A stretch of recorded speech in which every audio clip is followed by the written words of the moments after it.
വാസിഷ്ഠസുധ Yogavasishtasaram professor G Balakrishnan Nair sir എഴുതിയ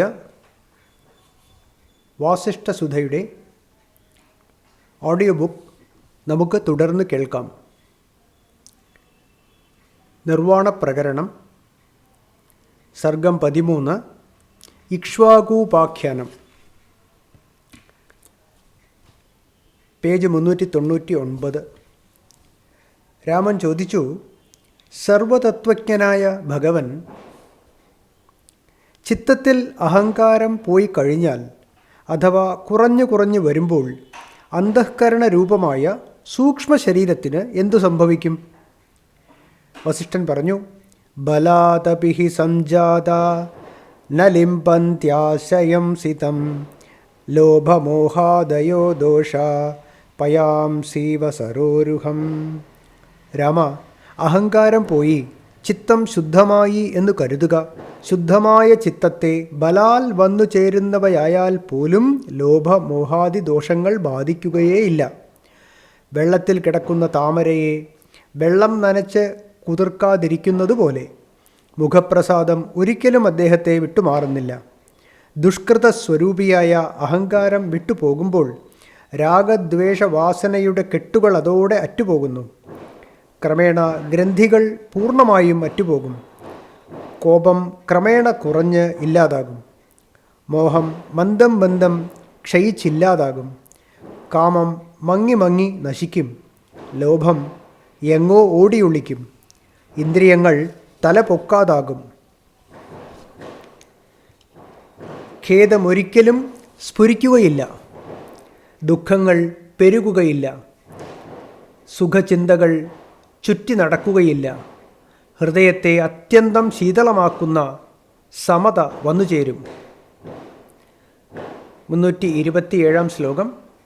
സുഖദുഃഖാദയസ്ത്വേതേ ദൃശ്യന്തേ യദിവാ മുഖേ ദൃശ്യന്ത ഏവ തുച്ഛത്വാന്നതു ലിംബന്തി തേ മനഃ. മേൽ വിവരിച്ച സുഖദുഃഖങ്ങളൊക്കെ മുഖത്ത് അല്പമൊക്കെ പ്രകടമാകുന്നു എന്നു തന്നെ ഇരിക്കട്ടെ. അവ പ്രകടമാകുന്നു എന്നല്ലാതെ അതീവ തുച്ഛങ്ങളായതുകൊണ്ട് ശുദ്ധചിത്തൻ്റെ ഉള്ളിൽ അവ തങ്ങുന്നതേയില്ല. ചിത്തം ഉപശമിച്ചു വരുന്നതോടെ ഒരു സത്യദർശി ദേവന്മാർക്കുപോലും ആദരണീയനായി ഭവിക്കുന്നു. സമതയാകുന്ന ശീതചന്ദ്രിക ആ ചിത്തത്തിൽ സദാ പ്രകാശം പരത്തി നിൽക്കുന്നു. അദ്ദേഹത്തിൻ്റെ ദേഹം ശാന്തവും കാന്തിമയവും ആരെയും സന്തോഷിപ്പിക്കുന്നതും ഒരു പ്രലോഭനത്തിനും വഴങ്ങാത്തതും സ്വസ്ഥവും നിർമ്മലവും ഉത്സാഹപൂർണവുമായി വിളങ്ങുന്നു. ഭാവാഭാവങ്ങളായ സൃഷ്ടികാര്യങ്ങൾ നേരിടേണ്ടി വന്നാലും വിചിത്രനും മഹാനുമായ സത്യദർശിക്ക് ഈ സംസാര വിഭ്രമം സുഖത്തിനോ ദുഃഖത്തിനോ കാരണമായി ഭവിക്കുന്നില്ല. 328 ശ്ലോകം. ബുദ്ധ്യാലോകനസാധ്യേസ്മിൻ വസ്തുന്യസ്തമിതാപദി പ്രവർത്തതേ നയോ മോഹാത്തം ധിഗസ്തു നരാധമം. ബുദ്ധ്യാലോകനസാധ്യേ, ബുദ്ധി കൊണ്ട് അല്പം ചിന്തിച്ച് കണ്ടെത്താവുന്നതും അസ്തമിതാപതി, ആപത്തിൻ്റെ നിഴൽ പോലും ഏശാത്തതുമായ അസ്മിൻ വസ്തുനി, ഈ ബോധസത്യത്തിൽ യഹാ മോഹാത് ന പ്രവർത്തതേ, ആരാണോ ജഡത്തിലുള്ള മോഹം നിമിത്തം തിരിഞ്ഞു നോക്കാതിരിക്കുന്നത്, തം നരാധമം ധിക് അസ്തു, ആ മനുഷ്യാധമൻ ദൂരെ ഉപേക്ഷിക്കപ്പെടേണ്ടവനാണ്. ബുദ്ധി കൊണ്ട് അല്പം ചിന്തിച്ച് കണ്ടെത്താവുന്നതും ആപത്തിൻ്റെ നിഴൽ പോലും ഏശാത്തതുമായ ഈ ബോധസത്യത്തിൽ ആരാണോ ജഡത്തിലുള്ള മോഹം നിമിത്തം തിരിഞ്ഞു നോക്കാതിരിക്കുന്നത്, ആ മനുഷ്യാധമൻ ദൂരെ ഉപേക്ഷിക്കപ്പെടേണ്ടവനാണ്. തം ധിഗസ്തു നരാധമം, ബോധസത്യത്തെ തിരിഞ്ഞു നോക്കാത്തവൻ നരാധമനാണ്. അവനെ അടുപ്പിക്കാനേ പാടില്ല. മനുഷ്യന് ബുദ്ധി നൽകിയത് ബോധസത്യം അനുഭവിച്ചറിയാനാണ്. ബുദ്ധി കൊണ്ട് അല്പമൊന്ന് ആലോചിച്ചാൽ അവനവൻ്റെ സ്വരൂപമായ ആ സത്യം ആർക്കും പിടികിട്ടും. അങ്ങനെ ഇരിക്കെ തന്നെ ഒന്ന് തിരിഞ്ഞു നോക്കാൻ കൂട്ടാക്കാതെ ജഡത്തിൽ മോഹിച്ച് അവനവനു തന്നെ അനന്ത ദുഃഖത്തിൻ്റെ വഴി തെളിക്കുന്നവൻ നരാധമനല്ലെങ്കിൽ പിന്നെ ആരാണ്? അവനോട് അടുത്താൽ അടുക്കുന്നവനും ദുഃഖത്തിലാണ്ടുപോകും. അതുകൊണ്ട് അവനെ സദാ അകറ്റി നിർത്തേണ്ടതാണ്.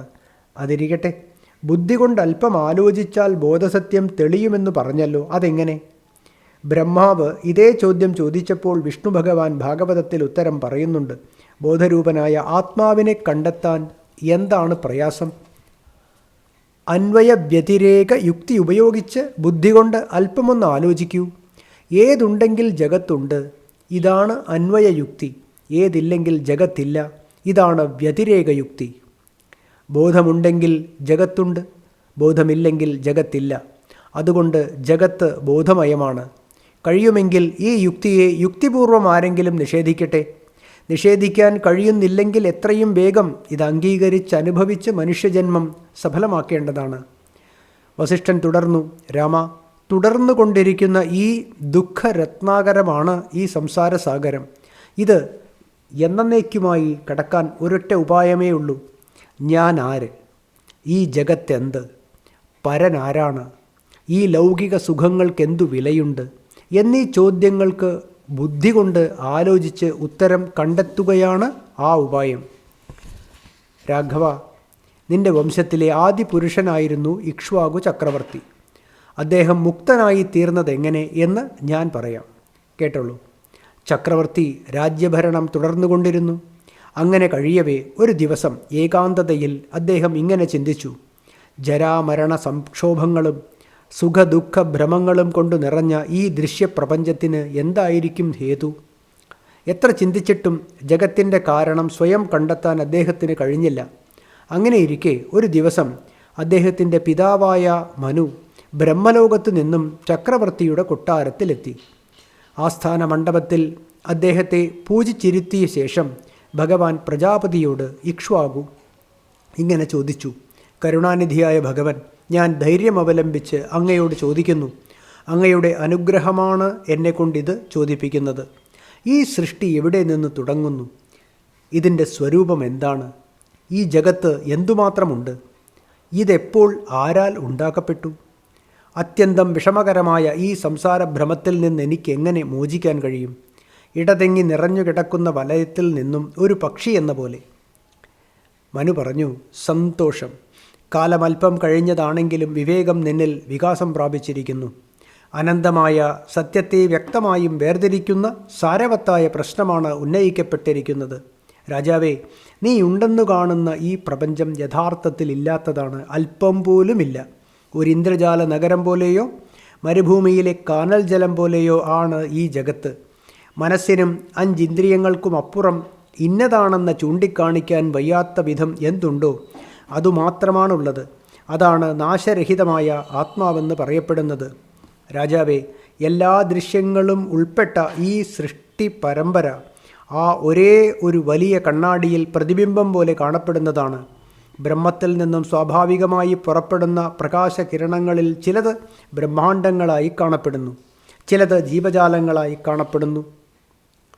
വാസ്തവത്തിൽ ബന്ധമില്ല, മോക്ഷമില്ല.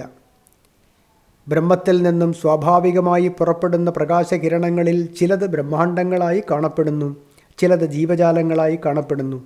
വാസ്തവത്തിൽ ബന്ധമില്ല, മോക്ഷമില്ല. ഒരു കേടുമില്ലാത്ത ബ്രഹ്മം മാത്രമേയുള്ളൂ. ഏകത്വമില്ല, ദ്വിത്വമില്ല. ബോധസാരമാണെല്ലാമായി കാണപ്പെടുന്നത്. ഒരേ വെള്ളം കല്ലോലജാലങ്ങളായി പ്രകാശിക്കുന്നു. അതുപോലെ ഒരേ ബോധം പലതായി കാണപ്പെടുന്നു. മറ്റൊന്നും തന്നെയില്ല. മകനെ, നീ മോക്ഷഭ്രമമെല്ലാം ദൂരെ വെടിഞ്ഞ് സ്വസ്ഥനാവൂ. ഒരേ അഭയവസ്തുവിലെ വെറും ഭ്രമമാണ് ജനന മരണ ഭയമെല്ലാം. രാജാവേ, സത്യങ്ങളായ ബോധാനുഭവങ്ങൾ സങ്കല്പങ്ങൾക്ക് രൂപം നൽകുന്നതോടെ ജീവൻ എന്ന ഭ്രമമുണ്ടാകുന്നു. സത്യങ്ങളായ ബോധാനുഭവങ്ങൾ സങ്കല്പങ്ങൾക്ക് രൂപം നൽകുന്നതോടെ ജീവൻ എന്ന ഭ്രമമുണ്ടാകുന്നു. ഈ ജീവന്മാർ അവയ്ക്ക് മുൻപേ തന്നെ ഉള്ളതായി കരുതപ്പെടുന്ന സംസാരത്തിൽ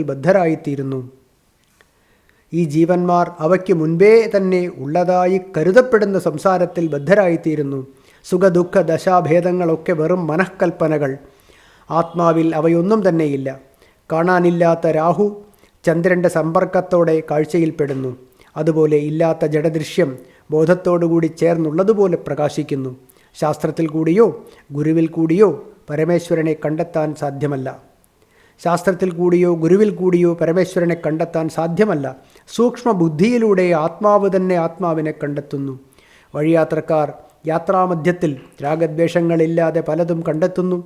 അതുപോലെ ഇന്ദ്രിയ ശത്രുക്കളെയും ജീവിതയാത്രയിൽ രാഗദ്വേഷങ്ങളില്ലാതെ കണ്ടെത്തേണ്ടതാണ്. ഇന്ദ്രിയങ്ങളിലും ഇന്ദ്രിയ വിഷയങ്ങളിലും ഒരു സത്യാന്വേഷി ആദരവ് കാണിക്കാൻ പാടില്ല. അവയെ നിന്ദിക്കാനും പാടില്ല. വെറും പദാർത്ഥങ്ങൾ എന്ന നിലയിൽ അവയുടെ സ്ഥാനങ്ങളിൽ അവ നിന്നുകൊള്ളട്ടെ. പദാർത്ഥ സമൂഹം ജഡമെന്ന് കണ്ട് അവയെ മനസ്സാ ദൂരെ വെടിഞ്ഞ് ആത്മമയനായി ശീതളചിത്തനായി നിലകൊള്ളൂ. ഞാൻ ദേഹമാണെന്ന ബുദ്ധിയാണ് സംസാര ബന്ധത്തിന് കാരണം. മുമുക്ഷുക്കൾ ഒരിക്കലും ഈ ബുദ്ധി അംഗീകരിക്കാൻ പാടില്ല. ആകാശത്തേക്കാൾ സൂക്ഷ്മമായ ഒന്നുമല്ലാത്ത ബോധമാത്ര സ്വരൂപനാണ് ഞാൻ എന്ന ശാശ്വതമായ ബുദ്ധി സംസാരബന്ധത്തെ പാടെ അകറ്റുന്നതാണ്. ആകാശത്തേക്കാൾ സൂക്ഷ്മമായ ഒന്നുമല്ലാത്ത ബോധമാത്ര സ്വരൂപനാണ് ഞാൻ എന്ന ശാശ്വതമായ ബുദ്ധി സംസാരബന്ധത്തെ പാടെ അകറ്റുന്നതാണ്. നിർമ്മല ജലത്തിൽ അകവും പുറവും നിറഞ്ഞ് സൂര്യപ്രകാശം കുടികൊള്ളുന്നു. അതുപോലെ എല്ലാ വസ്തുക്കളിലും അകവും പുറവും നിറഞ്ഞ് ആത്മാവ് കുടികൊള്ളുന്നു. ആഭരണങ്ങളിൽ സ്വർണത്തിന് രൂപവൈഷമ്യം മാത്രമേയുള്ളൂ, വസ്തുഭേദമില്ല. അതുപോലെ പ്രപഞ്ചദൃശ്യങ്ങളിൽ ആത്മാവിനും രൂപവൈഷമ്യമല്ലാതെ വസ്തുഭേദമില്ലെന്നറിയൂ. ജീവജാലങ്ങളാകുന്ന കല്ലോലങ്ങളോടുകൂടിയ ബ്രഹ്മാണ്ഡങ്ങളാകുന്ന നദികൾ വിനാശബടവാഗ്നിയേറ്റ് വറ്റി വരളുന്ന പ്രളയകാലമെന്ന സമുദ്രത്തെ ലക്ഷ്യമാക്കി ഒഴുകിക്കൊണ്ടിരിക്കുകയാണ്. എന്തുമാത്രം നദികൾ ഒഴുകി വീണിട്ടും ഇന്നും അപൂർണമായി സ്ഥിതി ചെയ്യുന്ന ആ കാലസമുദ്രത്തെ കുടിച്ചു വറ്റിക്കുന്ന അഗസ്ത്യനായ ആത്മാവിനെ സർവദാ ഭാവന ചെയ്യൂ.